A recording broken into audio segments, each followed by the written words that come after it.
നമസ്തേ. ഇന്ന് ഞാൻ നിങ്ങളെ ഇൻട്രൊഡ്യൂസ് ചെയ്യുന്ന പേഴ്സണാലിറ്റി ഡോക്ടർ ജി ഷാർ. അദ്ദേഹം ഒരു മെഡിക്കൽ ഡോക്ടറാണ്. നിങ്ങൾക്ക് അറിയാം, പ്രിവെന്റീവ് മെഡിസിൻ എന്നൊക്കെയുള്ള ആ ഒരു വിഭാഗത്തിലെ എക്സ്പെർട്ടീസാണ്. അപ്പം അദ്ദേഹം ഒരു ഡോക്ടർ മാത്രമല്ല, ഒരു സ്പിരിച്വൽ മാസ്റ്ററും കൂടെയാണ്. നമുക്ക് അദ്ദേഹത്തോട് തന്നെ കൂടുതൽ കാര്യങ്ങൾ ചോദിച്ചറിയാം. Sir, welcome. Good evening. Sir ഒരു ചെറിയൊരു ഇൻട്രഡക്ഷൻ കൊടുക്കുവോ? ഡോക്ടർ ജീഷ സി ഇൻഷൽ ഹരൻ എന്നാണ്. അപ്പൊ ഞാൻ ഒരു മെഡിക്കൽ ഡോക്ടറാണ്. പോസ്റ്റ് ഗ്രാജുവേഷൻ കമ്മ്യൂണിറ്റി മെഡിസിനിലാണ്. എന്നിട്ട് ഞാൻ ട്രിവാൻഡ്രം മെഡിക്കൽ കോളേജിൽ സർവീസ് സ്റ്റാർട്ട് ചെയ്തു. അവസാനം തിരിച്ച് ട്രിവാൻഡ്രം മെഡിക്കൽ കോളേജിൽ വന്ന് തന്നെ ഹെഡ് ഓഫ് ദി ഡിപ്പാർട്ട്മെന്റ് ആയിട്ട് റിട്ടയർ ചെയ്തു. അതിനുശേഷം പ്രൈവറ്റ് കോളേജ് സ്റ്റാർട്ട് ചെയ്തപ്പോൾ അവിടെയും കൂടെ വർക്ക് ചെയ്തു. 2019 ഞാൻ ഫൈനലായിട്ട് പ്രൊഫഷൻ വിട്ടത്. അതിനിടയ്ക്ക് ഇതിനെപ്പറ്റി പറയാൻ വെച്ചാൽ, ഞാൻ ഇടയ്ക്ക് ഇതിനകത്ത് പ്രിവെൻഷൻ എന്നുള്ള കോൺസെപ്റ്റില് മോഡേൺ മെഡിസിൻ പ്യുവറായിട്ട് ടോട്ടൽ പ്രിവെൻഷൻ സാധ്യമല്ല എന്നൊരു ഫീൽ എനിക്കുണ്ടായിരുന്നു. അപ്പൊ അതുകൊണ്ട് അതിനേക്കാളും ബെറ്റർ ആയിട്ടുള്ള കാര്യങ്ങൾ എന്തെങ്കിലും ഉണ്ടോ എന്ന് അറിയാനായിട്ടാണ് ഞാൻ മറ്റു കാര്യങ്ങളിലോട്ട് തിരിഞ്ഞത്. അപ്പം മനസ്സ് ശാന്തമാകുക എന്നുള്ള ഒരു കോൺസെപ്റ്റ് ഇമ്പോർട്ടൻ്റ് ആയിട്ടുണ്ട്. അപ്പൊ ആ ഇടയ്ക്കാണ് ഞാൻ ട്രാൻസെൻഡന്റൽ മെഡിറ്റേഷനെ പറ്റി ഹാപ്പിനെസ് എന്ന് പറഞ്ഞൊരു ബുക്ക് കിട്ടി. ഒരു സൈക്കാട്രിസ്റ്റ് എഴുതിയ ബുക്കാണ്. ഹരോൾഡ് ബ്ലൂംഫീൽഡ് എന്ന് പറഞ്ഞ സൈക്കാട്രിസ്റ്റ് ചെയ്തതാണ്. അപ്പൊ അതിനെപ്പറ്റി വായിച്ചതിന് ശേഷമാണ് ഞാൻ മുമ്പേ ധ്യാനങ്ങൾ അതിനെപ്പറ്റി കേട്ടിട്ടുണ്ടെങ്കിലും ഈ ബുക്ക് വായിച്ചപ്പോൾ സയന്റിഫിക്കലി വാലിഡേറ്റഡ് ആണ്. അപ്പൊ അതിനെപ്പറ്റി ട്രിവാൻഡ്രത്ത് അന്വേഷിച്ചപ്പോൾ ട്രിവാൻഡ്രത്തെ മഹർഷിയുടെ ഒരു ഇനിഷ്യേറ്റർ ഉണ്ടായിരുന്നു. അപ്പൊ അവിടെ പോയി ഇതെടുത്തിട്ട് കുറെ നാൾ കഴിഞ്ഞതിന് ശേഷം അതിന്റെ അഡ്വാൻസ് പ്രോഗ്രാം TM സിദ്ധി പ്രോഗ്രാം എന്ന് പറയും, അതും അറ്റൻഡ് ചെയ്തു. അപ്പൊ അത് കഴിഞ്ഞിട്ട് അത് റെഗുലറായിട്ട് പ്രാക്ടീസ് ചെയ്യുമ്പോഴത്തേക്ക് എനിക്ക് ചെറുതായിട്ട് തീർച്ചയായിട്ടും അതിനൊരു പോസിറ്റീവ് ഇഫക്റ്റ് ഉണ്ടെന്ന് മനസ്സിലായി. ബേസിക്കായിട്ട് അതാണ് ഇമ്പോർട്ടൻ്റ് ആയിട്ടുള്ളത്. അത് ബേസിക്കായിട്ട് എനിക്ക് ആദ്യം തോന്നിയ ഫീൽ എന്ന് പറയുന്നത്, ഞാൻ മെഡിറ്റേറ്റ് ചെയ്തുകൊണ്ടിരിക്കുന്ന സമയത്ത് രാവിലെ ഏർലി മോർണിംഗ് ഇരിക്കുമ്പോഴത്തേക്കും പക്ഷികളുടെ ശബ്ദം കേൾക്കുമല്ലോ, ചിലപ്പോൾ കേൾക്കും. അത് നമ്മൾ സാധാരണ കേൾക്കുമ്പോഴത്തേക്കും നമ്മൾ അതൊരു ചെറിയ ശബ്ദമായിട്ട് കേൾക്കത്തുള്ളൂ. നമ്മൾ ബെല്ലടിക്കുമ്പോഴത്തേക്കും നമ്മൾ സാധാരണ ഒരു ബെല്ലിന്റെ ശബ്ദം ശ്രദ്ധിക്കത്തുള്ളൂ. പക്ഷെ നമ്മൾ കണ്ടിന്യൂസ് ശ്രദ്ധിക്കാമെങ്കിൽ ഫൈനൽ ഒരു ഹമ്മിങ് പിന്നെയും പോയിക്കൊണ്ടിരിക്കും. അതുപോലെ തന്നെ പക്ഷികൾക്കും ആ ശബ്ദം മാത്രമല്ല, അത് കഴിച്ചിട്ട് തന്നെ ഒരു എക്സ്റ്റൻഷൻ ഉണ്ട്. അപ്പൊ അത് എൻജോയ്, ആ സമയത്ത് അതൊരു ചെറിയൊരു സർപ്രൈസ് ആയിട്ട് തോന്നി, ഒരു എൻജോയ്മെന്റ് ആയിട്ട് തോന്നി. അപ്പൊ അതിന്റെ ഇമ്പോർട്ടൻസ് നമ്മുടെ അവയർനെസ് ഇമ്പ്രൂവ് ചെയ്തു. റിസപ്റ്റീവ് പവർ നമുക്ക് കുറച്ചും കൂടെ വൈഡർ ഇതിലോട്ട് പോയി. സൗണ്ടിന്റെ തന്നെ may be wider vibration we are able to listen to that എന്നുള്ളൊരു കോൺസെപ്റ്റ്. അപ്പം നമ്മുടെ കഴിവുകൾ ഇമ്പ്രൂവ് ചെയ്യുക എന്നുള്ളൊരു കോൺസെപ്റ്റ് ആയിരുന്നു. മഹേശ്വര ട്രാൻസെൻഡന്റൽ മെഡിറ്റേഷൻ, ഭാവാതീത ധ്യാനം എന്നാണ് മലയാളത്തിൽ ട്രാൻസ്ലേറ്റ് ചെയ്തിരിക്കുന്നത്. അല്ല, നമ്മുടെ സമയാചാര ധ്യാനം ഈ സെയിം കൺസെപ്റ്റിനെ ബേസ് ചെയ്തിട്ടാണ്. 5 സെൻസസ് നമ്മൾ അതിനെ പോഷിപ്പിക്കുക എന്നുള്ള ഒരു ഇതാണ്. മഹർഷി ഒരു ഫിസിക്സിന്റെ മാസ്റ്റർ ആയതുകൊണ്ട് പുള്ളി കൂടുതൽ സയന്റിഫിക് ആയിട്ട് അതിന്റെ എക്സ്പ്ലനേഷൻസിലോട്ട് പോയിട്ടുണ്ട്. So he wanted to actually substantiate his spiritual experience with subjective എന്നുള്ളത് ഒബ്ജക്റ്റീവായിട്ട് വെരിഫൈ ചെയ്യാൻ വേണ്ടിയിട്ടുള്ള എക്സ്പീരിയൻസ് തുടങ്ങി പുള്ളി. അത് ഏർലി ആയിട്ട് അതിന് സ്റ്റഡി വന്നതെന്ന് വെച്ചാൽ അമേരിക്കയിലുള്ളൊരു സ്റ്റഡീസ് ചെയ്തപ്പോഴത്തേക്കും നമ്മുടെ മെഡിറ്റേറ്റ് ചെയ്യുന്ന സമയത്ത് we go in very deep rest എന്നാണ് പറയുന്നത്. അത് നോർമലായിട്ട് നമ്മൾ ഉറങ്ങുമ്പോഴത്തേക്കും ഓക്സിജൻ റിക്വയർമെന്റ് ഒരു 12% കുറയുമെങ്കിൽ മെഡിറ്റേറ്റ് ചെയ്യുന്ന സമയത്ത് അത് 20% വരെ കുറയും. Telling you clearly go in very deep rest than normal sleep. അപ്പൊ ഈ ദിസ് വേൾഡ് ഓഫ് പറയാൻ ടോട്ടലായിട്ട് നമ്മൾ ടോട്ടലി ബിസി തോട്ടായിട്ട് ഇരിക്കുന്ന സമയത്ത് we don't get the usual സ്ലീപ്പിൽ നിന്ന് കറക്റ്റ് ആയിട്ടുള്ള റിലാക്സേഷൻ ബോഡിക്ക് കിട്ടത്തില്ല എന്നുള്ളതാണ് മാഷ് പറയുന്നത്. അപ്പൊ അതുകൊണ്ട് ഈ ഡീപ്പർ റെസ്റ്റ് നമുക്ക് അഡീഷണൽ ആയിട്ട് കിട്ടാന്നുണ്ടെങ്കിൽ നമ്മുടെ ബോഡി റിപ്പയറും ബാക്കി കാര്യങ്ങളും ബെറ്റർ ആകും. Actually you remain more healthy. അതാണ് എന്റെ ബേസിസ് ആയിട്ട് മാർഷ് കൊണ്ടുവന്നത്. പിന്നെ അഡ്വാൻസ് പ്രോഗ്രാം കഴിയുമ്പോഴത്തേക്ക് നാച്ചുറലി ബ്രെയിനിലുള്ള പിന്നീട് വേവ്സ് വരെ ചേഞ്ചസ് കാണുന്നുണ്ട്. യൂഷ്വലി നമ്മുടെ 2 ഹെമിസ്ഫിയേഴ്സിൽ നിന്ന് വരുന്ന വൈബ്രേഷൻസ് സെയിം ആകണമെന്നില്ല. നമ്മൾ EEG എടുക്കുമ്പോഴത്തേക്കും അതിന്റെ വേവ്സ് രണ്ടും ഡിഫറെന്റ് ആയിരിക്കും. പക്ഷെ റെഗുലറായിട്ട് മെഡിറ്റേറ്റ് ചെയ്യുന്നതൊക്കെ അത് രണ്ടും സെയിം ആയിട്ട് വരും. ആ ഒരു കൊഹേഷൻ അവിടെ വരും എന്നുള്ളതാണ്. അപ്പൊ അതാണ് അതിന്റെ ബേസിക് ആയിട്ട് ആ ഒരു ഇമ്പോർട്ടൻസ് വന്നത്. അത് ഞാൻ നേരത്തെ തുടങ്ങിയിട്ടൊരു വ്യത്യാസം വന്നിട്ട് ഞാൻ ആ സമയത്ത് ഞാൻ വളരെ ബിസി ആണെങ്കിൽ പോലും വൈകുന്നേരം നമുക്ക് ആ ക്ഷീണം തോന്നില്ല. വൈകുന്നേരം ഒന്ന് മെഡിറ്റേറ്റ് ചെയ്ത് കഴിയുമ്പോൾ വൈകുന്നേരത്തെ ആ ക്ഷീണം കാണുന്നില്ല. ആൻഡ് നാച്ചുറലി സ്ലീപ്പ് ബെറ്റർ ആയി തുടങ്ങി. ഉറങ്ങി കഴിഞ്ഞാൽ പിന്നെ രാവിലെ അറിയത്തുള്ളൂ. അതിനിടയ്ക്ക് ഉണരുക അങ്ങനെയുള്ള പ്രശ്നങ്ങൾ. എൻ്റെ ഉറക്കം എണീക്കുമ്പോൾ നമുക്ക് we had a good sleep എന്നുള്ള ഫീലിംഗ് ആണ്. So you whole day your active. ഈവനിങ്ങിൽ ആ ആക്ടിവിറ്റിയുടെ ടയർഡ്നെസ്സും ബാക്കി മാറ്റാനായിട്ട് വൈകുന്നേരം നമ്മൾ മെഡിറ്റേറ്റ് ചെയ്യുമ്പോൾ അതും മാറും. കുറച്ച് രാത്രിയോടെ കുറച്ചു നേരം കൂടുതൽ വായിക്കാനോ ബാക്കി കാര്യങ്ങൾ ചെയ്യാനോ ഉള്ള ഒരു ഇത് കിട്ടും. അതാണ് എനിക്ക് തന്ന മനസ്സിലായി.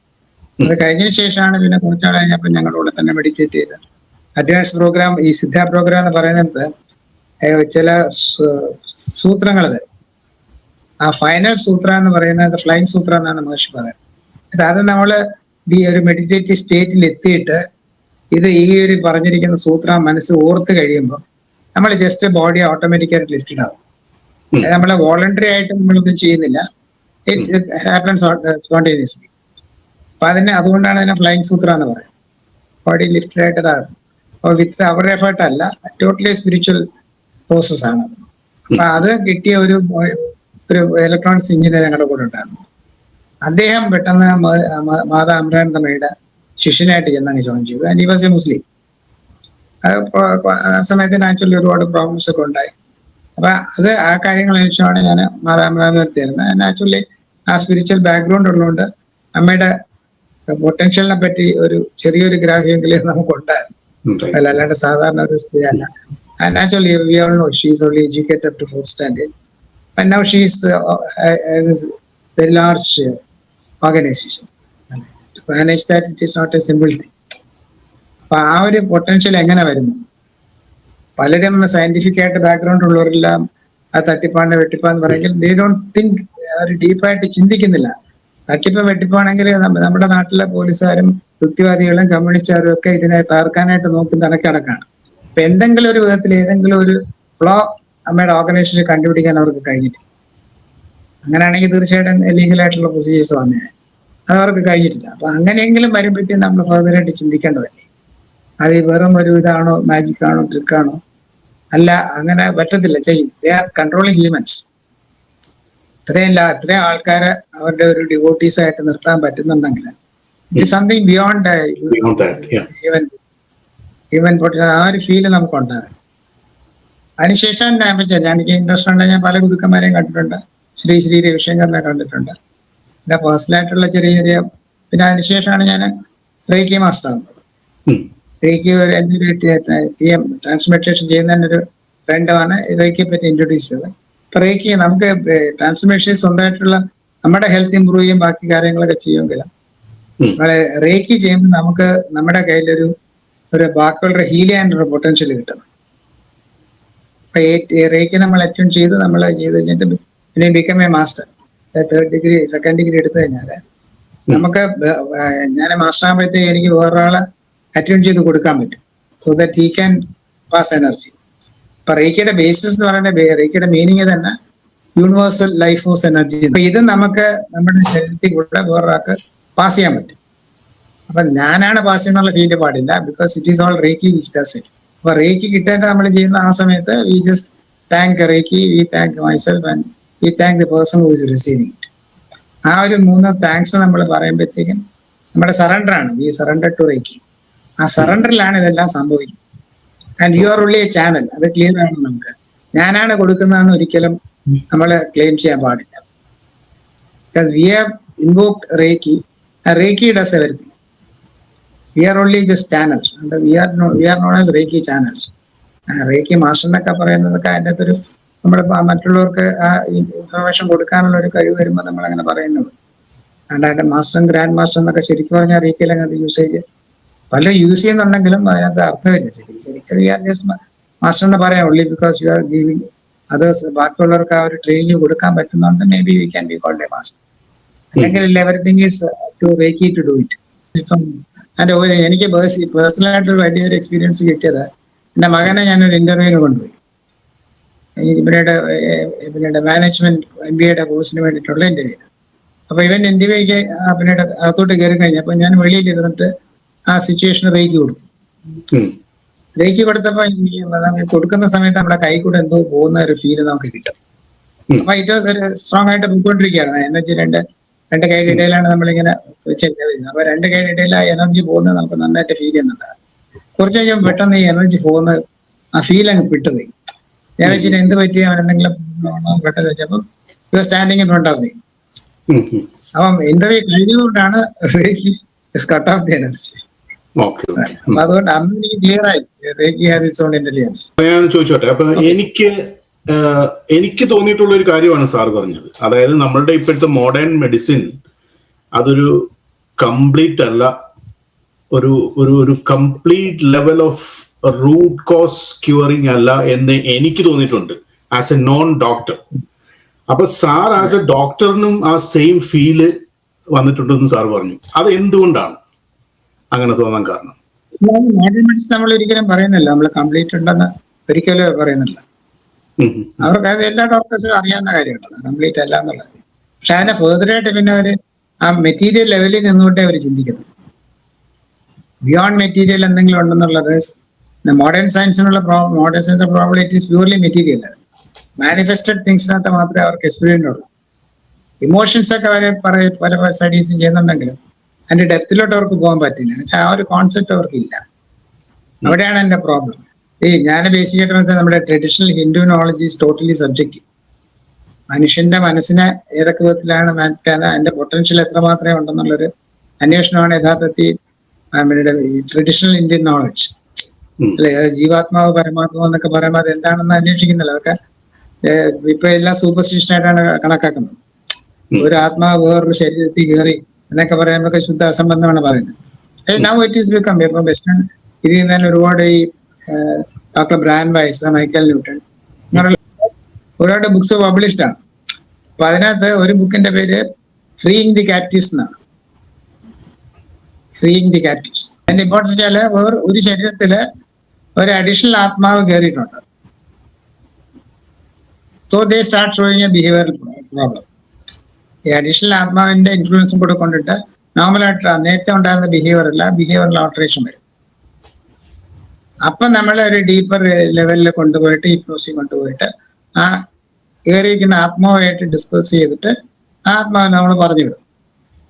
ആ ആത്മാവിനെ നമ്മൾ ഫ്രീ ആക്കുകയാണ്. അതുകൊണ്ടാണ് ഫ്രീയിങ് ദി കാപ്റ്റീവ്സ് എന്ന് പറയുന്നത്. ഈ സ്റ്റഡീസ് ആണ് നമ്മുടെ പേഴ്സണൽ ആയിട്ടുള്ള എക്സ്പീരിയൻസസ് ആണ് നമ്മൾ സ്റ്റഡി ചെയ്യുന്നത്. അതായത് അപ്പം human behaviour, human emotions, human relationships ഇതിനെ എങ്ങനെയാണ് നമുക്ക് ബെറ്റർ ആക്കാന്നുള്ളതാണ്. അല്ലെങ്കിൽ നമ്മുടെ ഇന്റേണൽ ഹാപ്പിനെസ്, ഒരാൾക്ക് എന്താണ് പെർപെച്വൽ ആയിട്ടുള്ള ഹാപ്പിനെസ് എന്താണല്ലോ അന്വേഷിക്കുന്നത്. അപ്പൊ ബുദ്ധനും ശരി ബാക്കി എല്ലാവരും അന്വേഷിച്ചത് ഈ ലോകത്തിലെ സങ്കടം മാറ്റാനായിട്ട് എന്ത് ചെയ്യണം എന്നുള്ളതാണ് അന്വേഷണം. അപ്പൊ അതിനവർ ചെയ്തത് പോയിരുന്ന് മെഡിറ്റേറ്റ് ചെയ്യുക, വേറൊന്നും ചെയ്തില്ല. അല്ലെ, ബുദ്ധനായാലും ശരിയായാലും എവിടെങ്കിലും സ്വസ്ഥമായിട്ട് എടുത്ത് മെഡിറ്റേറ്റ് ചെയ്യുന്നത്. പക്ഷെ ഇപ്പോഴെന്നിട്ട് നമ്മൾ മെഡിറ്റേഷന്റെ പ്രാധാന്യത്തെ പറ്റി മനസ്സിലാക്കുന്നില്ല. ബുദ്ധനായാലും ശരി, ഗ്രഹസ്ഥനായാലും ശരി, ബാക്കി ആരായാലും ശരി, അവരിൽ പ്രൊലോങ്ഡ് ആയിട്ട് മെഡിറ്റേറ്റ് ചെയ്തിട്ടാണ് അവർക്ക് എന്ത് പവർ ഉള്ളത് കിട്ടിയിട്ടുള്ളത്. പക്ഷെ മോഡേൺ സയൻസ് മെഡിറ്റേഷൻ ഇപ്പോഴാണ് മഹർഷിയുടെ ഫൈൻഡിങ്സ് അതിന് ശേഷമാണ് കുറച്ചെങ്കിലും മെഡിറ്റേഷൻ ഉണ്ടെന്ന് അവർ അക്സെപ്റ്റ് ചെയ്ത് തുടങ്ങിയത്. അല്ലാണ്ട് യുക്തിപരമായിട്ട് അവർ ചിന്തിച്ചിട്ടില്ല. അങ്ങനെ ഇവർ ഇങ്ങനെയുള്ള ആൾക്കാരെല്ലാം നിലനിന്നത് ഇപ്പോഴും അവർ നിലനിൽക്കുന്നതും അവരിൽ എന്തോ ഒരു പവർ ഉണ്ടായിരുന്നിട്ടാണല്ലോ. ആ പവർ കിട്ടിയത് മെഡിറ്റേഷൻ കൊണ്ട് മാത്രമാണ്. ഓഫ്കോഴ്സ് അവനെ ഫർദറായിട്ട് പോവുകയാണെങ്കിൽ ജന്മജന്മാന്തരങ്ങളായിട്ടുള്ള ഒരു ഇത് ഉണ്ടായിരിക്കണം. സോളിഡ് ഇവോൾവ് ചെയ്ത് വന്നതിന് ശേഷമായിരിക്കും ആ ഒരു മെഡിറ്റേറ്റീവ് പ്രോസസ്സിലോട്ട് നമ്മൾ പോകേണ്ടി വരുന്നത്. പോയി കഴിഞ്ഞിട്ട് ഇവോൾവ് ചെയ്ത് പിന്നെ ഫർദറായിട്ടുള്ള റീബർസ് വെച്ചിട്ടായിരിക്കും നമ്മൾ ആ ഒരു സ്റ്റേജ് എത്തുന്നത്. എന്നിരുന്നാൽ പോലും meditation is an important aspect. വലിയ ഇവോൾവ് ആയിട്ടുള്ള ആൾക്കാർ പോലും അവർക്ക് ആ ഒരു മെഡിറ്റേറ്റീവ് പ്രോസസ്സ് റെഗുലറായിട്ട് ചെയ്യേണ്ടത് ആവശ്യമാണ്. Continuous establishment with the universal consciousness വരുന്നത് വരെ അവർ ചെയ്യുമ്പോഴേ അത് അവർക്ക് കിട്ടത്തുള്ളൂ. അതിലെ ടോട്ടൽ നോളജീസ് ഇപ്പൊ മാതാപിതാക്കളെ പറഞ്ഞിടക്ക് 4ാം ക്ലാസ്സിൽ, പക്ഷെ അവിടെ ഏറ്റവും കൂടിയ സയന്റിസ്റ്റുകൾ പോലും വന്ന് അമ്മയുടെ അടുത്തുനിന്ന് ക്ലാരിഫിക്കേഷൻ കിട്ടുന്നുണ്ട് അവർക്ക് എന്തിൻ്റെയോ. ഇപ്പൊ ഡോക്ടർ അബ്ദുൽ കലാം പോലും അമ്മയെ വന്ന് കണ്ടിട്ട് അമ്മയുടെ ഭക്തനാണെന്ന് പറയാനില്ലെങ്കിൽ ഈ ഒരു അപ്രീസിയേഷൻ ഉണ്ടാകും, അമ്മയെ പറ്റി നല്ലൊരു അപ്രീസിയേഷൻ ഉണ്ടായിരുന്നു. അതുകൊണ്ടാണല്ലോ പ്രസിഡന്റ് പിന്നെ ഡൽഹി ചെന്നപ്പോഴത്തേക്കും പ്രസിഡൻഷ്യൽ ബ്രേക്ക്ഫാസ്റ്റ് വിളിക്കുക, അവിടെ ചെന്ന് ഒരുമിച്ച് കുറച്ചു നേരം എൻ്റെ ചുറ്റും നടക്കുകയൊക്കെ ചെയ്തു. അപ്പൊ ആ ഒരു എന്തോ ഒരു ശക്തി അമ്മയിലുണ്ടെന്നുള്ളത് അബ്ദുൽ കലാം മനസ്സിലാക്കിയിട്ടുണ്ട്. ബാക്കി ഇവിടുത്തെ സയന്റിസ്റ്റുകളൊക്കെ അവർ മനസ്സിലാക്കിയത് എനിക്ക് അറിഞ്ഞൂടാ. അറിയുന്നല്ലേ, പ്രത്യേകിച്ച് കേരളത്തിലുള്ളവരൊക്കെ ഇപ്പോഴും ആ ഒരു കോൺസെപ്റ്റ് അവർക്ക് കിട്ടിയിട്ടില്ല. എങ്ങനെയാ അവർ ഇതിലൊക്കെ ചെയ്തെടുത്തു ഏത് വിധത്തിലാന്നുള്ള അവർക്ക് അവരങ്ങനെ ചിന്തിക്കുന്നതേ ഇല്ല. ഒരു ഇന്നർ പൊട്ടൻഷ്യൽ ഉണ്ടെന്നുള്ള. അപ്പൊ അത് ബേസിക്കായിട്ട് ഇപ്പൊ റീസെന്റ് ആയിട്ടാണെങ്കിൽ സദ്ഗുരു ആണ് ഒരു ഇന്നർ എന്നുള്ള ഒരു കോൺസെപ്റ്റ് കൂടുതലായിട്ട് കൊണ്ടുവന്നത്. ഇന്നർ എഞ്ചിനീയറിംഗ് ആക്കിയത്. അപ്പം നമ്മുടെ ഉള്ളിലോട്ട് കുറച്ച് പൊട്ടൻഷ്യൽ അത് ഡെവലപ്പ് ചെയ്യാൻ പറ്റും എന്നുള്ള ഒരു കോൺസെപ്റ്റ് ഇപ്പൊ റീസെന്റ് ആയിട്ടാണ് കൂടുതലായിട്ട് അത് എസ്റ്റാബ്ലിഷ് ചെയ്ത് വരുന്നത്. നമ്മൾ ലുക്ക് ഇൻവേർഡ് എന്നുള്ളൊരു കോൺസെപ്റ്റ് വരുന്നുണ്ട്. പണ്ടാണ് അതില്ല, എല്ലാം വെളിയിലാണ്. സന്തോഷത്തിന് അന്വേഷിക്കുന്ന എല്ലാം വെളിയിലോട്ടാണ്. എത്ര കൂടുതൽ പൈസ ഉണ്ടാക്കുന്ന അത്രയും കൂടുതൽ സന്തോഷം കിട്ടുന്നതാണ്. പക്ഷെ എന്റെ പേഴ്സണലായിട്ട് എക്സ്പീരിയൻസിൽ പൈസകൾ ഒരു വീട്ടിലും ഞാൻ സന്തോഷം കണ്ടിട്ടില്ല. ഇത് റിയൽ സന്തോഷം. അവർ പറയുമായിരിക്കും സന്തോഷം ഉണ്ടെന്നൊക്കെ അവർക്ക് പറയാൻ പറ്റും, പക്ഷെ അവരുടെ ഉള്ളിന്റെ ഉള്ളിൽ അവർക്ക് സന്തോഷമില്ല എന്നുള്ളത് സത്യമാണ്. ഒക്കെ കൂടെ കിട്ടിയാലും അത് യഥാർത്ഥത്തിൽ ആ ആത്മീയത എന്താണെന്ന് മനസ്സിലാക്കി അതിന് വേണ്ടിയിട്ട് നമ്മൾ ധ്യാന രീതികളും കാര്യങ്ങളും ചെയ്തെങ്കിൽ മാത്രമേ അത് കിട്ടൂ. ഉള്ളിൽ അതുകൊണ്ടാണ് പറയുന്നത്. ഇപ്പൊ മഹർഷി സദ്ഗുരുവിന്റെ തന്നെ ഒരു ടോക്കിൽ ഞാൻ കേട്ടാണ്. അപ്പോൾ he usually goes to peace talks, world peace conference ഒക്കെ നടത്താൻ പോകത്രേ. പുള്ളി പലരെയും പോയിട്ട് അവസാനത്തെ കോൺഫറൻസ് ആണ് പോകുന്നത്. അപ്പൊ അന്ന് പുള്ളിക്ക് സ്റ്റേജിൽ ചെന്നിട്ട് ആദ്യം ചോദിച്ചത്, നിങ്ങളിൽ എത്ര പേരുടെ മനസ്സ് നിങ്ങൾക്ക് ശാന്തമാണെന്ന് ചോദിച്ചു. നിങ്ങൾ എത്ര പേരുടെ മനസ്സ് കലുഷിതമല്ലാത്ത അല്ലെങ്കിൽ ടോട്ടലായിട്ട് ശാന്തമായിരിക്കുന്ന ആൾക്കാർ എത്ര പേരുണ്ടെന്ന് ചോദിച്ചു. അപ്പം എല്ലാവരും ഒന്നും. അപ്പം മാഷി ചോദിച്ചതാണ്, അല്ല മാഷിയല്ല, ജഗ്ഗു സ്വാമി ചോദിച്ചതാണ്, നിങ്ങളുടെ മനസ്സ് തന്നെ ശാന്തമല്ല, പിന്നെ നിങ്ങളെ വേൾഡ് പീസ് എങ്ങനെ കൊണ്ടുവരാൻ പോകുന്നത്? ക്വസ്റ്റ്യനിലേക്ക് ഞാനൊന്ന് തിരിച്ചു വരുവാണല്ലേ സാറേ. അപ്പൊ നമ്മൾ ആ ഒരു റൂട്ട് കോസ് നമ്മൾ അഡ്രസ് ചെയ്യുന്നില്ല. അപ്പൊ നമ്മളുടെ സിദ്ധ ചികിത്സകരായാലും വൈദ്യന്മാരായാലും അവരൊക്കെ ശരിക്കും ശരിക്കും നടന്നു വരുന്ന ആ ഒരു വരവിനെ ബേസ് ചെയ്ത് തന്നെ അവര് ഓരോ പ്രഡിക്ഷൻ പറയുമായിരുന്നു. നിനക്ക് കിഡ്നിക്കാണ് പ്രോബ്ലം, നിനക്ക് ഇതിനാണ് പ്രോബ്ലം എന്നൊക്കെ പറയുമായിരുന്നു. ഇപ്പോഴത്തെ ഡോക്ടേഴ്സ് ഇപ്പൊ ഇത്രയും എക്സ്റേയും ഇതെല്ലാം ടെസ്റ്റും എല്ലാം ചെയ്തിട്ടും we can see a confuse face. ഒരു മൈൻഡ് സെറ്റ് ആണ് നമുക്ക് അവരുടെ ഫേസിൽ കാണുന്നത്, ഈ ഇത്രയും ഡേറ്റ ബാക്കപ്പ് ഉണ്ടെങ്കിൽ തന്നെ. അപ്പൊ സാറിന് തോന്നിയിട്ടുണ്ടോ എനിക്ക് തോന്നുന്നത് ഇപ്പൊ നമ്മുടെ ആ ഒരു റൂട്ട് ക്രോസ് അപ്രോച്ച് ഒരു ഫിസിക്കൽ, മെന്റൽ ആൻഡ് സ്പിരിച്വൽ ഇത് മൂന്നിന്റെയും കൂടെ ഉള്ള ഒരു കോമ്പിനേഷനിലൂടെ പോയാലേ നമുക്ക് ആ റൂട്ട് കോസ് തുടച്ചു മാറ്റാൻ പറ്റുമെന്ന് എനിക്ക് തോന്നിയിട്ടുണ്ട്. സാറിന് എന്താണ് തോന്നുന്നത്? അല്ല, സ്പിരിച്വൽ കോൺസെപ്റ്റ് എല്ലാ അസുഖത്തിനും ഒരു സ്പിരിച്വൽ ബേസ് ഉണ്ടാവും. അത് may be with the past karmas. ഞാനൊരു പാസ്റ്റ് ലൈഫ് റിഗ്രഷൻ ഒരു ലേഡിയിൽ ചെയ്തു. അവർക്ക് കോൺസ്റ്റന്റ് ഹെഡേക്ക് ആണ്. നേരത്തെ ഞാൻ പറഞ്ഞിട്ടുള്ളതാണെന്ന് തോന്നുന്നു, ഹെഡേക്ക്. അപ്പം എല്ലാ ഇവാലുവേഷനും കഴിഞ്ഞു. ഇപ്പോഴത്തെ പോസിബിൾ ആയിട്ടുള്ള എല്ലാ ഇൻവെസ്റ്റിഗേഷൻസും ബാക്കി still she was continuing to have the headache. അപ്പൊ ഞാൻ റിഗ്രസ് ചെയ്തപ്പോ കണ്ടെന്ന് വെച്ച് കഴിഞ്ഞാല് പിന്നെ one of her past she was a slave. She was a slave. Okay. അപ്പൊ എന്തോ പറഞ്ഞ കേൾക്കാഞ്ഞിട്ട് അവരുടെ മുതലാളി കയ്യിലിരുന്ന ദണ്ട് വെച്ചിട്ട് ഒരു അടി വെച്ചു, തല പൊട്ടി. And then she survived for കുറച്ചുകൂടി നാളും കൂടെ ജീവിച്ചിരുന്നുള്ളൂ. ആ ഓർമ്മ തിരിച്ചു വന്നു കഴിഞ്ഞപ്പോൾ നമ്മുടെ പ്രോസസ്സിൽ പറയുന്നത് റിലീവിങ് എന്നാണ്. അതായത് ആ ഓർമ്മ റീലീവ് ചെയ്യാണ്, നമ്മള് മനസ്സിൽ കൂടെ കാണുകയാണ് ഇന്ന കാര്യങ്ങളെ സംബന്ധിച്ച്. അത് ആ പ്രോസസ്സ് നമ്മള് അത് ടൈം എടുത്തത് കാണുകയെന്നുണ്ടെങ്കിൽ ആ മനസ്സിൽ നിന്ന് അതങ്ങ് പോകും. നമ്മുടെ സോളിൽ നിന്ന് ഇംപ്രിന്റ് അങ്ങ് പോകും. അങ്ങനെ വരുമ്പോ തലവേദന പിന്നെ കാണും. ആൻഡ് ഷീ വാസ് കംപ്ലീറ്റ്ലി കൂടെ ഹെഡേക്ക്. അപ്പൊ ഈ ഒരു ഈറ്റിയോളജി, അതായത് കോസ് ഓഫ് ദി ഡിസീസ് ഏതെങ്കിലും സോളിലുണ്ടെന്നുള്ളത്, ഒരാളുടെ സോളിൽ കാണും എന്നുള്ളതിനെ പറ്റി ടോട്ടലി ബ്ലൈൻഡ് ആണെന്ന് മാത്രമല്ല, അതിനെ നമ്മൾ ആരെങ്കിലും അങ്ങനെ ഒരു പോസിബിലിറ്റി ഉണ്ടെന്ന് പറഞ്ഞാൽ നമ്മളെ ഇൻസൾട്ട് ചെയ്യുകയും ചെയ്യും. അല്ലെ, ഇവൻ സയൻസ് പഠിച്ചിട്ട് എന്തിനാണ് ഇങ്ങനെയൊക്കെ പറയുന്നതെന്ന് ചോദിക്കും. അത് ഞാൻ കണ്ടിട്ടുള്ളത് കൂടുതലും നമ്മുടെ മലയാളി സമൂഹത്തിലാണ്. അത്രയും വെളിയിൽ അത്ര കാണത്തില്ല. ഇല്ല ഇല്ല. അപ്പൊ ആ അന്വേഷിക്കാനുള്ളത് ഇത് തന്നെ ഇല്ല. അപ്പം സദ്ഗുരുവാണ് പിന്നെയും പറയുന്നത്, നമ്മളെ വി ഡോണ്ട് നോ എന്ന് പറഞ്ഞാൽ there is a possibility that you trying to know.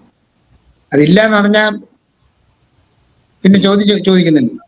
അത് ഞാൻ തന്നെ എൻ്റെ ഒരു സാറിൻ്റെ അടുത്ത് ബ്രാൻ വൈസിന്റെ ബുക്ക് കൊണ്ട് ഇങ്ങനെ ആത്മാവിനെ പറ്റിയുള്ളതാണ്, റീബർത്തിനെ പറ്റിയുള്ളതാണ് എന്ന് പറഞ്ഞപ്പോൾ പുള്ളി സാറിന്റെ അടുത്ത് പറഞ്ഞത് എനിക്ക് ആ ബുക്ക് വായിക്കേണ്ടെന്നാണ്. ഒരു സൈക്കാട്രിസ്റ്റ് എഴുതാന്ന് പറഞ്ഞിട്ടും അമേരിക്കയിലുള്ള സൈക്കാട്രി എഴുതെന്ന് പറഞ്ഞിട്ടും ഈ ഡസൻ വാണ്ട് റീഡ്. അപ്പൊ അവർ ആദ്യമേ ഡിസൈഡ് ചെയ്തു എക്സ്ട്രാ സോൾ ഇല്ല, സോൾ എന്നൊരു സമ്മതിയില്ല എന്നവർ ഡിസൈഡ് ചെയ്തിട്ടാണ് ഇരിക്കുന്നത്. അങ്ങനെ വരും പിന്നെ ഫെർദർ ആയിട്ടില്ല. അപ്പം കർത്താവ് യേശുക്രിസ്തു പറഞ്ഞിരിക്കുന്ന അന്വേഷിക്കും കണ്ടെത്തുന്നില്ല. അന്വേഷിക്കാൻ തയ്യാറുള്ള അവരില്ല എന്നും കൂടെ പറഞ്ഞാൽ എന്ത് ചെയ്യും? അന്വേഷിക്കുന്നില്ല എന്ന് പറഞ്ഞാൽ അതില്ല എന്നും കൂടെ എസ്റ്റാബ്ലിഷ് ചെയ്താൽ പിന്നെ നമുക്ക് അത് നമ്മുടെ ബേസിക് ആയിട്ട് ക്ലിനിക്കൽ ഇത് ചെയ്യുമ്പോഴത്തേക്ക് അവർ പറയുന്ന സേയിങ് ഉണ്ട്, what your mind nose the I സീസ്. നമ്മളെ മനസ്സിലാകുന്ന ഒരു കോൺസെപ്റ്റ് ഉണ്ടെങ്കിലേ നമുക്ക് അത് അന്വേഷിക്കാൻ പറ്റും. മനസ്സിലറിയാമെങ്കിൽ ഇപ്പൊ നമ്മളൊരിപ്പം മെഡിക്കൽ സയൻസ് പഠിച്ചാൽ കണ്ടു കഴിഞ്ഞാൽ ഒരു കണ്ണിനകത്ത് എന്തെങ്കിലും ചോപ്പ് കണ്ടപ്പോൾ അത് കൺജങ്ക്റ്റിവിറ്റിസ് എന്ന് പറയാൻ പറ്റുക. മനസ്സിന് അറിയാവുന്നതുകൊണ്ടാണ് അത് കൺജങ്ക്റ്റിവിറ്റിസ് ആണെന്ന് പറയുന്നത്, അല്ലെങ്കിൽ വേറെ എന്തെങ്കിലാണെന്ന് വിചാരിക്കത്തില്ല. അപ്പൊ നിങ്ങൾക്ക് അറിയാവുന്നേ നിങ്ങളുടെ മനസ്സിലറിയുന്നതാണ് കണ്ണുകൊണ്ട് കാണാൻ പറ്റും. ആ ഒരു കോൺസെപ്റ്റ് ആണ് ഇമ്പോർട്ടൻറ്റ്. അപ്പൊ നമ്മള് ആത്മാവില്ല എന്ന് തീരുമാനിച്ചു കഴിഞ്ഞാൽ പിന്നെ ആ വിധത്തിലുള്ള സെർച്ച് ഇല്ല. സെർച്ച് ചെയ്താലല്ലേ കണ്ടെത്തൂ. അത് നമ്മുടെ ആൾക്കാർക്ക് കുറവാണ്. അപ്പം ബ്രാൻ വൈസ് എന്ന് പറഞ്ഞ ആളാണ് ഈ ആദ്യത്തെ book many lifes many masters എന്നുള്ള ബുക്കാണ് ആദ്യം അദ്ദേഹം. അപ്പൊ അതിനകത്ത് അദ്ദേഹം പറയുന്നത് അദ്ദേഹം ഒരു ഹിപ്നോതെറാപ്പിസ്റ്റ് ആണ്. സൈക്കാട്രിയുടെ കൂടെ ഹിപ്നോതെറാപ്പിയും കൂടെ ചെയ്യാം. കാരണം ഒരു കേസിൽ അവിടെ തന്നെ ഹോസ്പിറ്റലിലുള്ള തന്നെ ഒരു ലാബ് അസിസ്റ്റന്റിന്റെ അങ്ങനെ പാനിക് അറ്റാക്സ് എന്ന് പറഞ്ഞൊരു പ്രോബ്ലം ആണ്. അത് നോർമലായിട്ട് മാറിയില്ല. അപ്പൊ he suggested he will try hypnosis. അപ്പൊ അങ്ങനെ ഹിപ്നോസിസ് ചെയ്ത് കഴിഞ്ഞപ്പോഴത്തേക്കും what you use you go to early memories. അതാണല്ലോ നമ്മൾ ഹിപ്നോസിസ് ചെയ്യുന്നത്. അപ്പം സിഗ്മണ്ട് ഫ്രോയിഡ് ആയാലും ശരി ബാക്കിയുള്ള ഏർലി മെമ്മറീസിലോട്ട് പോവാ ചെയ്യുന്നത്. അപ്പൊ അവരിങ്ങനെ ഗോ ബാക്ക് എന്ന് പറഞ്ഞോണ്ടു ടു ബാക്ക് ഏർലി ഡേയ്സ് എന്നുള്ളതാണ് എൻ്റെ ഇമ്പോർട്ടൻസ്. ഗോ ബാക്ക് എന്ന് പറയുമ്പോൾ 2 വയസ്സിൽ നിന്ന് 1 വയസ്സിലോട്ട് 6 മാസത്തേക്ക് 3 മാസത്തേക്ക് ഗോ ബാക്ക് പറഞ്ഞിട്ട് suddenly she shifted to certain experiences. അത് ഈ ലൈഫിൽ ഉള്ള എക്സ്പീരിയൻസ് അല്ല, ബാക്കി വേറെ പല കാര്യങ്ങളെ കണ്ട് നമ്മൾ സ്വപ്നം കാണുന്ന പോലെ വേറെ എന്തൊക്കെയാ കണ്ടു. പക്ഷെ കണ്ടു കഴിഞ്ഞപ്പോൾ may be he thought it is he was also skeptical. അതൊരു എന്താണെന്നുള്ളതിനെ പറ്റി ഒരു ധാരണ അദ്ദേഹത്തിന് ഇല്ലായിരുന്നു. പക്ഷേ the important thing happened is ഈ വിഷൻസ് കണ്ടതിന് ശേഷം her symptoms started improving. That stuck. So he wanted to further do. അങ്ങനെ ആ ലേഡി തന്നെ കുറെ ചെയ്തപ്പോഴത്തേക്കാണ് he started realizing it is her impressions on past life. ഞാൻ ബ്രേക്ക് ചെയ്തിട്ട് ചോദിക്കട്ടെ സാറേ, ഇപ്പൊ എന്റെ തന്നെ ഞാൻ നാഡി ഇത് ജ്യോതിഷത്തിലൊക്കെ പോയിട്ട് പാസ്റ്റ് ലൈഫൊക്കെ ഞാൻ ഇത് ചെയ്തിട്ടുണ്ട്. അപ്പം അവർ പറയുന്നത് എൻ്റെ ഇത് 6th ബർത്ത് ആണെന്നാണ് പറയുന്നത്. ഒരു ഫൈനൽ ഒരു മുക്തി ലെവലിലേക്ക് പോകുന്നൊക്കെയാണ് പറയുന്നത്. അപ്പോ നമ്മൾ ഈ പാസ്റ്റ് ലൈഫ് റിഗ്രഷൻ ചെയ്യുന്ന ആ ഒരു സമയത്ത് it can be of memory of multiple lifes of ours, right? ചിലപ്പം ഒരു മെമ്മറി ഇതായിട്ട് കിടക്കുന്നത് ചിലപ്പം 2nd ലൈഫിലെ ആയിരിക്കും, മറ്റൊരു മെമ്മറി ചിലപ്പോൾ 4th ഇതിലെ ആയിരിക്കാം. അപ്പൊ അതെങ്ങനെയാണ് ബാലൻസ് ചെയ്ത് അത് റിഗ്രസ് ചെയ്യുന്നത്? എങ്ങനെയാണ് ബാലൻസ് ചെയ്യാന്നുള്ളതല്ല, നമ്മളിപ്പോ ഒരു സാധാരണ റിഗ്രസ് ചെയ്യുമ്പോൾ നമ്മളൊരു പ്രോബ്ലം ഐഡന്റിഫൈ ചെയ്തിട്ടാണ് റിഗ്രസ് ചെയ്യുന്നത്. നിങ്ങൾക്ക് ഒരു റിലേഷൻഷിപ്പ് പ്രോബ്ലം ഉണ്ട്, ആ റിലേഷൻഷിപ്പ് പ്രോബ്ലത്തിന്റെ കോസന അപ്പൊ നമ്മളെ റിലേഷൻഷിപ്പിൽ നിങ്ങൾക്ക് സങ്കടം, ദേഷ്യം, ബാക്കിയാന്നുള്ളത് ആ വികാരം നിങ്ങളുടെ മനസ്സിൽ കൊണ്ടുവന്നിട്ട് ഈ ആസ്തിന്റെ കൂട്ടത്തെ പാസ് ചെയ്യും. ആ പാസ്റ്റിൽ ചെല്ലുന്നുണ്ടെ റീച്ച് സ്റ്റേജ് അവിടെ ചെല്ലുമ്പോഴത്തേക്ക് അവര് മീറ്റ് വിത്ത് പീപ്പിൾ. അപ്പൊ നമ്മളെ പഴയ ലൈഫിലുള്ള ഈ പർട്ടിക്കുലർ പേഴ്സൺ ആയിട്ടുള്ള ഒരു റിലേഷൻഷിപ്പിന്റെ സമയത്തായിരിക്കും പോവുക. അപ്പൊ അത് നമ്മുടെ അപ്പൊ 35 വയസ്സിലാണ് കണ്ടെങ്കിൽ അത് 35, 36, 37, 38 നമ്മളൊക്കെ പോവാൻ നമുക്ക്. അപ്പൊ അവരായിട്ടുള്ള റിലേഷൻഷിപ്പ് ആ സമയത്ത് എങ്ങനെയായിരുന്നു? ഇപ്പൊ നമ്മൾ ഭയങ്കര ശത്രുവായിട്ട് നമ്മൾ അവരെ കാണുന്നുണ്ടെങ്കിലും കഴിഞ്ഞ ലൈഫിൽ നേരെ തിരിച്ചായിരുന്നില്ല, നമുക്കായിരുന്നൊക്കെ അവർക്ക് ശത്രു ഉണ്ടാകുന്നത്. ഇപ്പൊ തിരിച്ചാണെങ്കിൽ അപ്പൊ അത് റിയലൈസ് ചെയ്യുമ്പോഴേക്കാണ് മനസ്സിലാക്കി ഞാൻ ഇത്രയൊക്കെ അവരെ കാണിച്ചു, പക്ഷെ എനിക്ക് ഇത്രയല്ലേ അവർ ചെയ്തുള്ളൂ എന്നുള്ളൊരു ചിലപ്പോൾ ഫീലിംഗ് വരും. ആ സമയത്ത് നമ്മള് പാസ്റ്റ് ലൈഫില് ആ ഹിപ്നോസിലിരിക്കുന്ന സമയത്ത് തന്നെ അന്യോന്യം മാപ്പ് പറയാനും മാപ്പ് കൊടുക്കാനും പറയും. അപ്പൊ ആ നമ്മുടെ മനസ്സിൽ നിന്ന് അപ്പൊ അത്രയും ഒരു വിങ്ങൽ അങ്ങ് മാറിക്കിട്ടുന്നതാണ്. ഫർഗീവ്നെസ് ആണ് ഏറ്റവും പ്രധാനപ്പെട്ട ഹീലിംഗ്. അത് ഡോക്ടർ ഹെഗ്ഡെയുടെ ടോക്കിനകത്തും പലതവണ അത് വരും. നമ്മുടെ കമ്പാഷൻ, പുള്ളി പറയുന്ന കമ്പാഷനാണ്, ഫർഗീവ്നെസ് ആൻഡ് കമ്പാഷൻ. അത് നമ്മുടെ മനസ്സിൽ വരുന്നതനുസരിച്ച് നമുക്ക് ഉണ്ടാകുന്ന അസുഖങ്ങളൊക്കെ ഒരുപാട് കുറയുന്നതാണ്. മാറും മാറും. നമ്മളിപ്പോ പറയുകയാണെങ്കിൽ ആ ഒരു സ്റ്റേറ്റ് എത്തുന്ന അത്ര എളുപ്പമുള്ള കാര്യമില്ല. ഞാൻ തന്നെ ഇപ്പം ഇത്രയും നാളായിട്ട് മെഡിറ്റേറ്റ് എന്ന് പറയുന്നുണ്ടെങ്കിലും ദേഷ്യം വരാതിരിക്കുന്നില്ല. നമുക്ക് നമ്മളായിട്ടുള്ള ചില ആൾക്കാരായിട്ട് നമുക്കൊരു ഇതില്ല. അപ്പൊ നമ്മളവര് ദേഷ്യം ഒന്നും കാണത്തില്ല നമ്മൾ തോന്നുന്നുണ്ടെങ്കിലും അവരെ കാണാൻ നമ്മൾ മാറി കിടക്കും. അത് അവരായിട്ട് വഴക്കിടാനൊന്നും പോകുന്നില്ല. പക്ഷെ നമ്മൾ അവരെ അവോയ്ഡ് ചെയ്യും. ഒരു എനർജി ഡിസ്കംഫർട്ട് ഉണ്ടാവും, എനർജി വൈസ് ഉള്ളിൽ എപ്പോഴും നമുക്ക് അവരോടുള്ള ഒരു ഇത് നിലനിൽക്കുന്നതാണ് അർത്ഥം. അത് മാറ്റാൻ കഴിയുമെന്ന് അത്ര എളുപ്പമുള്ള കാര്യമാണ് അല്ല.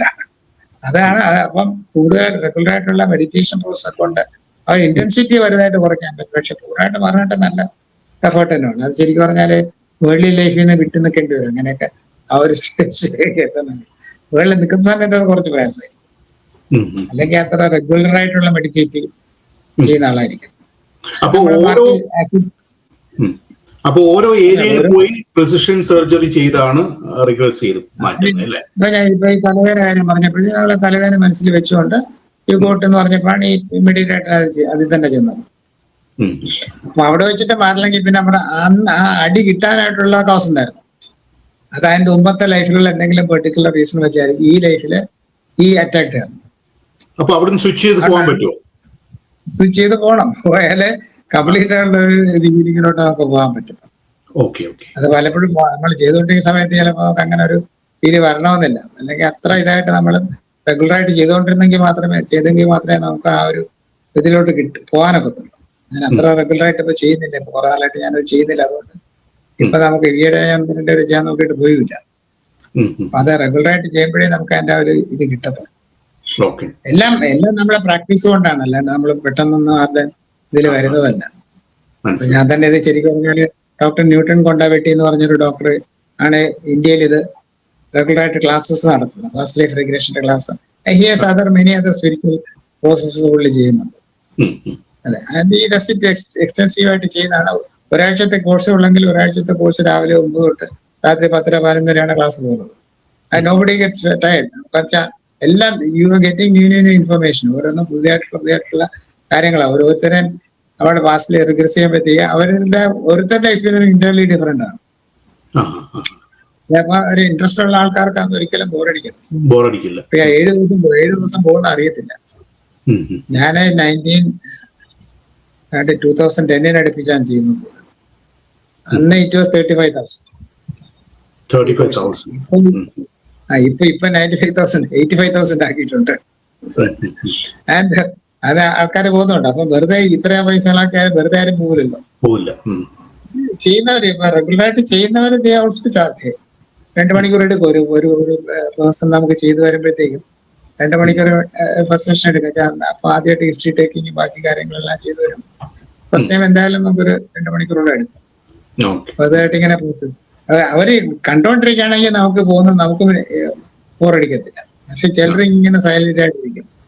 അപ്പൊ അങ്ങനെ വരുമ്പോ നമുക്കതൊരു ഇതാണ്. പോയില്ല എന്നുണ്ടെങ്കിൽ ഫസ്റ്റിലോട്ട് പോയില്ലെങ്കിൽ നമുക്ക് അതൊരു ഇൻട്രസ്റ്റിംഗ് ഇല്ല. പോയി കഴിഞ്ഞാൽ നമുക്ക് ഭയങ്കര ഇൻട്രസ്റ്റ്. നമുക്ക് ഒരു പുതിയതായിട്ട് ഒരുപാട് ഇൻഫർമേഷൻ നമുക്ക് കിട്ടും. വളരെ തിരിച്ചു വരുമ്പോഴത്തേക്കും വളരെ ഹൈലി എക്സൈറ്റഡ് ആണ്. ഞാനൊരു 9th സ്റ്റാൻഡേർഡ് പഠിക്കുന്ന ഒരു കുട്ടിയെ ചെയ്താണ്. അവസാനം നമ്മൾ ഈ പോകുന്ന സമയത്ത് നമ്മളിത് കഴിഞ്ഞിട്ട് നമ്മൾ അവരുടെ ഗുരുക്കന്മാരെ കാണാൻ പറയും, സ്പിരിച്വൽ ഗൈഡ്സിന്. ആ സ്പിരിച്വൽ ഗൈഡിനെ കാണുന്ന പലർക്കും നല്ല എക്സ്പീരിയൻസ്.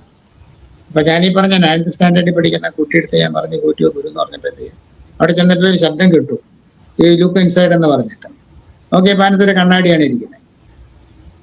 അപ്പൊ കണ്ണാടിയിൽ നോക്കിയപ്പോഴും ദാറ്റ് ഈസ് യുവർ ഓൺ ഗുരു എന്ന് പറയും. അത് കണ്ണാടി വെച്ച് നാരായണ ഗുരുവാണ്. നാരായണ ഗുരുവാണ് അവസാനം കണ്ണാടി പ്രതിഷ്ഠിച്ചത്, പ്രതിഷ്ഠയായിട്ട് വെച്ചത്.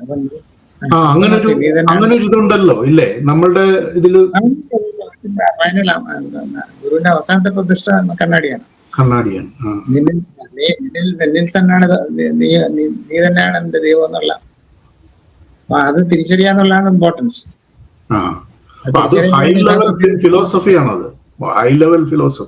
അല്ല, അദ്ദേഹത്തിന്റെ റിയലൈസേഷൻ ആണ്. നമ്മുടെ ഫിലോസഫി എന്ന് പറഞ്ഞിട്ട് അദ്ദേഹം റിയലൈസ് ചെയ്ത കാര്യങ്ങള് കോമൺ മാനെ പറഞ്ഞ് മനസ്സിലാക്കാൻ എളുപ്പതാണ്. തുടക്കത്തിൽ ഇപ്പൊ എന്റെ ആദ്യം ചോദിച്ചു കഴിഞ്ഞാല് ഇപ്പൊ എന്റെ അടുത്ത് ആരെങ്കിലും വന്നിട്ട് നീ എന്താ എപ്പോഴും നഴ്സറി സ്കൂളിൽ പോകത്തെന്ന് ചോദിച്ചാൽ എന്താ അർത്ഥം? അപ്പൊ സ്പിരിച്വലായിട്ട് ഇവോൾവ് ചെയ്യുന്ന ആൾക്കാർക്ക് ക്ഷേത്രത്തിൽ പോകണമെന്നില്ല. വേണ്ട, അവരുടെ ഒരു ആവശ്യം വിളക്ക് പോലും കത്തിക്കണ്ട. അതാ ഞാൻ പറയുന്നത്. അവരവരുടെ ഉള്ളിലോട്ട് നോക്കിയാൽ മതി. മതി. അവർ ആ സ്റ്റേജിൽ കഴിഞ്ഞാൽ പിന്നെ എല്ലാം ഇന്നർ നോളജാണ്. ഇന്നർ അകത്തോട്ടുള്ള സെർച്ചാണ്, ഇന്നർ സെർച്ചാണ് പിന്നെ കൂടുതൽ വരുന്നത്. വെളിയിലുള്ള കാര്യങ്ങൾ സെർച്ച് ചെയ്യാനില്ല, പിന്നെ ഇന്നർ സെർച്ചാണ് വരുന്നത്. ഇന്നർ സെർച്ചിലാണ് നമ്മുടെ ടോട്ടൽ ഒരു ഹാപ്പിനെസ്സും ബാക്കി കാര്യങ്ങൾ എക്സ്ട്രസി വാട്ടർ ചെയ്യാൻ ചെയ്ത് അത് കിട്ടാൻ മാത്രമല്ല ചില സമയത്ത് ഭയങ്കര ശാന്തമായിരിക്കും മനസ്സ്, ഒരു തോട്ടും കാണത്തില്ല.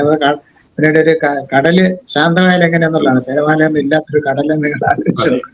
അത് നമ്മുടെ മനസ്സ് ഇത്രയും പ്രത്യുഷായിട്ട് നമുക്ക് പലപ്പോഴും തോന്നിയിട്ടുള്ള മനസ്സ് സെറീനായിട്ട് ഇങ്ങനെ കംപ്ലീറ്റ് ആയിട്ടിരിക്കുന്ന ആ ഒരവസ്ഥ നമുക്ക് ഇടയ്ക്കിടയ്ക്ക് നമുക്ക് ഫീൽ ചെയ്യാൻ പറ്റും. നമ്മൾ നല്ല ഡീപ്പർ മെഡിറ്റേഷൻ ആണെങ്കിൽ അത് ഫീൽ ചെയ്യാൻ പറ്റും. അത് അങ്ങനെ ഇരിക്കാൻ തോന്നും, പക്ഷെ അങ്ങനെ കണ്ടിന്യൂ ചെയ്യാനൊക്കത്തില്ല. ഓട്ടോമാറ്റിക്കായിട്ട് അതിൽ നമ്മൾ റിലീസ് ആകും. Because we R otherwise also നമുക്കൊരു ഇതുള്ളത് കൊണ്ട്. അല്ലെങ്കിൽ അത്ര കൂടുതൽ നമ്മൾ ഇരിക്കണം. ലെനെ എന്ന് പറഞ്ഞ ഒരു ആക്ട്രസ് അവർ 8 മണിക്കൂറൊക്കെ ഇരിക്കുമെന്നാണ് പറയുന്നത് മെഡിറ്റേഷൻ.